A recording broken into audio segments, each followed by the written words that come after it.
Voilà, chers amis, suite et fin de la vie donc du roi Louis XIV, donc le crépuscule du roi Soleil. Voilà, c'est la fin, donc c'est les dernières années, les derniers mois de son règne. Le roi, isolé dans sa cour, donc je poursuis, de Versailles, cède comme beaucoup au pessimisme. De telles calamités ne sont-elles pas le signe que Dieu désapprouve sa conduite? Oui, bon, Dieu. Soutenu en ce sens par Madame de Maintenon, Louis se résigne à négocier la paix.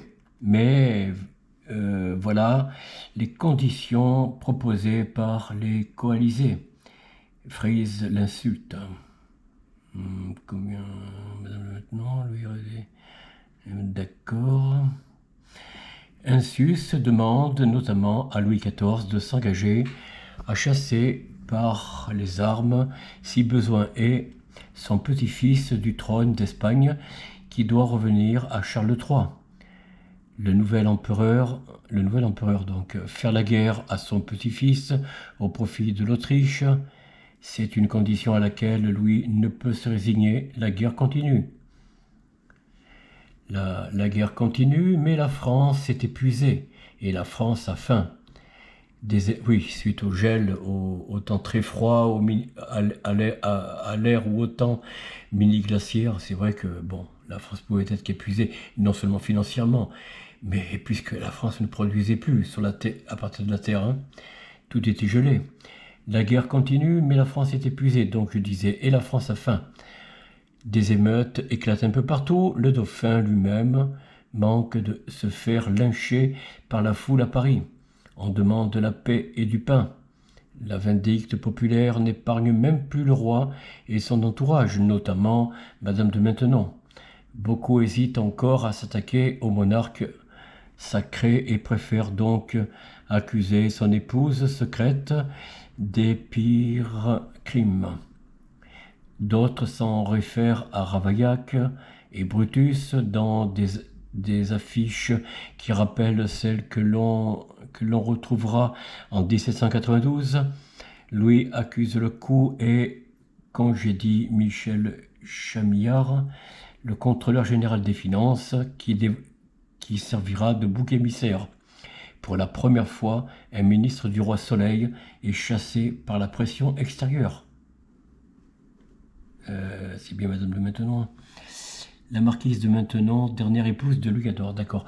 La crise politique de 1709 trouve son aboutissement dans l'une des dernières grandes initiatives de Louis, et certainement l'une des plus étonnantes. Le 12 juin 1709, le roi adresse au peuple une lettre pour lui expliquer sa politique et les raisons de la poursuite de la guerre. Cet appel au peuple traduit les limites de l'absolutisme. Louis XIV, on ne demande plus aux Français, non, c'était pas aux Français à l'époque, c'était aux gens de France. Le mot est écrit en majuscule, ah bon, d'obéir, mais bien de soutenir le roi en bon patriote. Ah bon. Ce texte que Jean-Christian Petit-Fils qualifie de churchillien va connaître un très large succès, très largement diffusé. Très largement diffusé jusque sur les champs de bataille, il va contribuer à un sursaut national qui stupifiera l'Europe. En 1709, donc, les armées françaises ont dû se replier sur le Précaré et abandonner l'Italie et l'Allemagne. Mais que ce soit au siège de Tournai ou à Montplaquet, elles font payer chèrement toute avancée aux troupes des coalisés. Payer chèrement toute avancée. Face à cette résistance inattendue et les nouveaux sacrifices qu'elle entraîne, la coalition commence à se fissurer. À Londres, Marlborough entre en disgrâce et l'on commence à discuter les intérêts du nouveau Royaume-Uni. L'Angleterre donc et l'Écosse se sont unis en 1707, de ceux de Vienne, pardon. Les Britanniques placent désormais leurs projets coloniaux et commerciaux au-dessus de la compétition entre Vienne et Paris. Ils sont prêts à sortir du conflit à condition de renforcer leur position outre-mer. Du côté de l'empereur, on comprend que l'Espagne est définitivement perdue. Les partisans des Habsbourg y sont repoussés par les franco-espagnols. Enfin, tous les belligérants sont confrontés à l'épuisement de leurs finances et de leur économie. Les négociations reprennent donc. Oui. Elles aboutissent en 1712-1713 au congrès d'Utrecht. Voilà. Bon, je dirais deux mots peut-être à la fin. Le résultat fait la part belle au concept d'équilibre des puissances, voire de sécurité collective, en étant ambitieux. Naissant, Philippe V conserve le trône d'Espagne, mais doit renoncer à celui de France, pour lui et ses descendants. La France conserve ses conquêtes antérieures, Alsace, Franche-Comté, Artois, Roussillon, mais cède l'Acadie aux Anglais. Quant à l'empereur, il récupérera par la suite les Pays-Bas espagnols, sécurisés par des garnisons néerlandaises, et le Milanais. Louis XIV accueille ce traité d'autant plus de soulagement que le destin s'est abattu lourdement sur sa famille au cours des mois précédents. En 1711, son fils a été terrassé par la variole. L'année suivante, son petit-fils et nouvel héritier, le duc de Bourgogne, est lui aussi emporté par la maladie. L'héritier du trône est alors un petit garçon de 2 ans de santé fragile, son arrière-petit-fils, le futur Louis XV. Cette situation ouvre la porte à toute une série d'intrigues et de conspirations qui menacent la stabilité du royaume. Le roi Soleil, conscient des risques que cela représente, va en 1714 inclure dans la lignée de succession ces deux bâtards, le duc du Maine et le comte de Toulouse. C'est là une innovation qui viole les lois non écrites du royaume, dites lois fondamentales, et qui va provoquer une énième poussée de contestation. Devant ce que l'on estime être une ultime manifestation de l'arbitraire absolutiste, on complote et on conspire, préparant la France à une monarchie équilibrée par le poids politique de la noblesse, qui sera une source d'inspiration pour les théoriciens libéraux du XVIIIe siècle. Pour régent de son arrière-petit-fils, le roi a choisi son neveu Philippe d'Orléans. C'est lui, je crois. Oui, Philippe d'Orléans. L'homme réputé fantasque et libertin semble a priori proche du parti de la réaction aristocratique anti-absolutiste. C'est mal connaître cet officier compétent et très instruit, certes inconstant, mais lui saura préserver l'essentiel de l'héritage politique des Bourbons. La mort de Louis XIV, donc voilà. Ainsi rassuré sur sa succession, Louis XIV va vivre ces derniers mois dans une atmosphère pesante, marquée par le poids des deuils et des chagrins accumulés. Le 9 août 1715, le roi Soleil se plaint à ses médecins de douleurs à la jambe gauche. Le 21, l'on arrive à la conclusion que celle-ci est affectée par la gangrène. Les médecins reconnaissent leur impuissance et le 26, Louis fait venir son héritier à son chevet. Il lui confie ces quelques mots. « Mon cher enfant, vous allez être le plus grand roi du monde.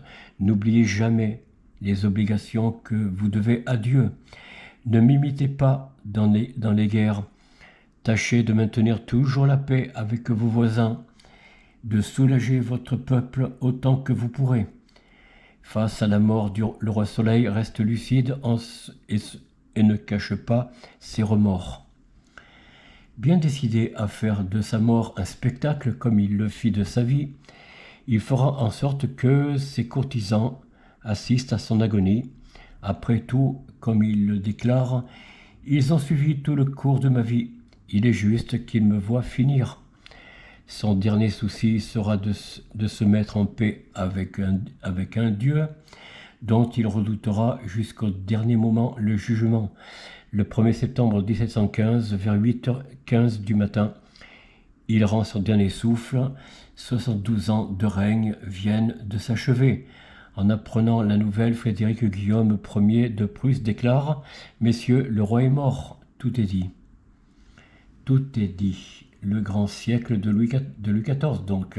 Pour terminer, comment rendre justice et évaluer en quelques lignes le bilan d'un règne d'une durée effective de 54 ans. En 1661, la France, sur laquelle Louis XIV va régner, est encore une puissance émergente dont les frontières sont à la merci de l'encerclement que lui fait subir les Habsbourg. En 1715, c'est la première puissance militaire d'Europe, dotée de frontières sûres et d'un prestige culturel sans équivalent.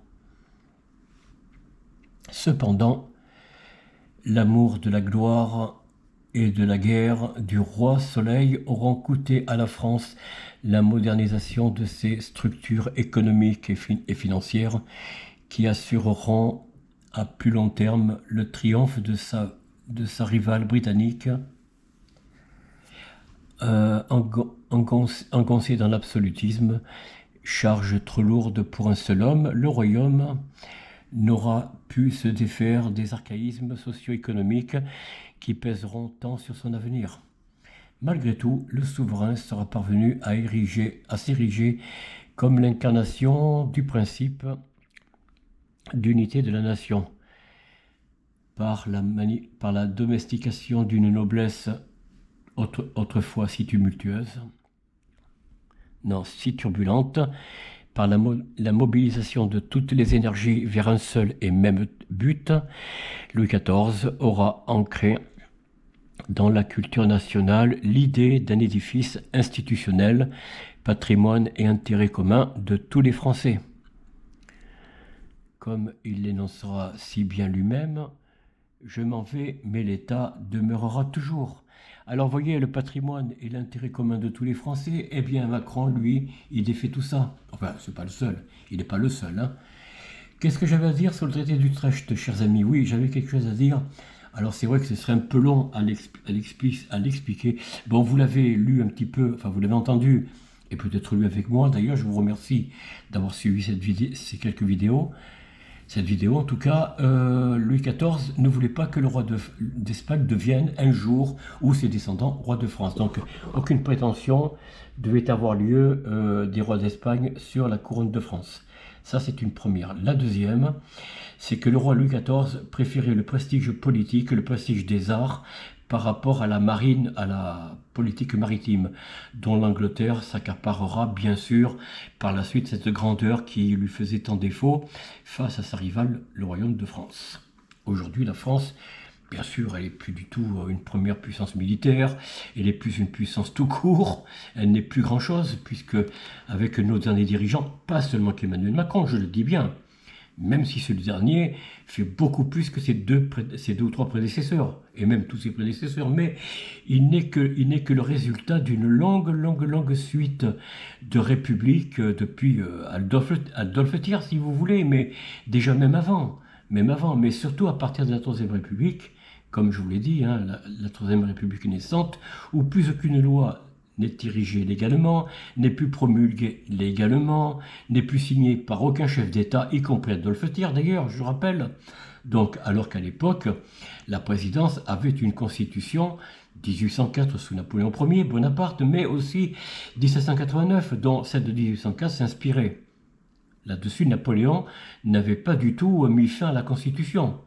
Il avait simplement modifié quelques éléments, quelques articles de loi, mais enfin, la Constitution de 1789 a duré jusqu'à 1958, date à laquelle le colonel de Gaulle, on ne va pas parler que de lui, mais il a fait une constitution de la 5e République mort-née. Elle est balayée par l'article 16 de la Constitution de la Cour européenne des droits de l'homme qui met fin à la Constitution de 1958. Voilà. Et puis l'article 58 de la dite Constitution mort-née dit bien que lorsque les pouvoirs se mêlent les uns des autres et ne sont pas définis par une réglementation distincte, et qu'il y a donc confusion des pouvoirs, et donc il n'y a plus de constitution. Tout simplement. À ceci près que la monarchie aura duré plus de 1000 ans, chers amis. Et là-dessus, on doit se réjouir, parce que ça montre que la monarchie a bien marché. Et seul un roi peut, aujourd'hui encore, en 2025 et même après, peut encore amener le pays vers une prospérité plus équilibrée, plus stable et d'une reconnaissance internationale. Aujourd'hui, on est la moquerie du monde entier, presque du monde entier, quoi. Il y a quelques alliés, oui, qui restent encore un peu avec nous, mais très peu. Voilà, chers amis, cette vidéo a été très longue, je vous l'accorde. Elle dure plus d'1 heure, je crois même presque 2 heures, hein, pas loin. En tout cas, merci de l'avoir suivi, et comme d'habitude, je le répète, hein, si elle vous a plu, partagez, commentez, et puis surtout, n'hésitez pas à me solliciter si vous le souhaitez, et puis je vous dis à très bientôt. Alors, comme d'habitude, soyez heureux en famille, avec vos enfants, petits-enfants, pour les plus âgés, bien sûr, je pense aux grands-pères, hein, et pour les plus jeunes, soutenez vos parents, vos grands-parents si vous les avez encore. Sinon, soyez dans l'empathie, l'amour et la bienveillance avec vos amis, vos collègues de travail, et essayez de vous unir plutôt que de vous diviser sur des petites broutilles. Surtout si vous ne voulez pas vous diviser en famille ou entre amis, ne parlez jamais de religion, de politique, c'est à moins que ceci vous lance la pierre. Mais sinon, ne faites pas de vous-même des commentaires là-dessus, parce que ce sont deux sujets souvent de division. Bref, sur ce, on se dit à bientôt. Portez-vous bien. Au revoir.